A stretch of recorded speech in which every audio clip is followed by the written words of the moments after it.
Resthaven Memorial Park, a Dignity Memorial provider, is offering families a way to celebrate and remember their loved one with a cremation memorialization. Joining us here in studio is Will Ober to tell us about it. Great to have you here. Thank you for having me. What exactly is a cremation memorialization? Yeah, so cremation memorialization is the concept of celebrating and remembering someone's life even if they've chosen cremation as opposed to traditional burial. And what should people keep in mind if they want to plan this kind of event? So cremation, as we've seen, has become increasingly more popular, and what we've noticed is that a lot of people, or the majority of folks who choose cremation, don't really know what their options are.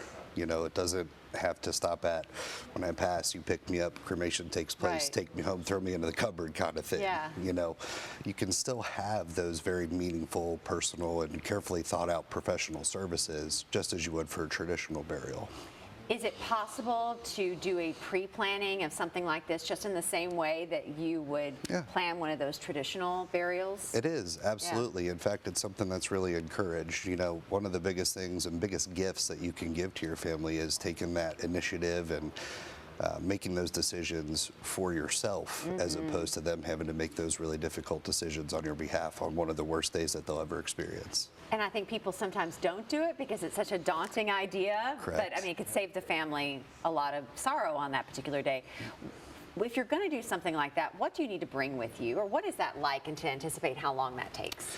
Well, it's not as daunting as a lot of people think. I think you all make it pretty easy. We do. We try, and it's much easier to have the conversation now as opposed to on one of those difficult days with your loved ones. And they don't really need to bring anything, just an open mind, you know, and the desire to take those steps to protect your loved ones. Absolutely.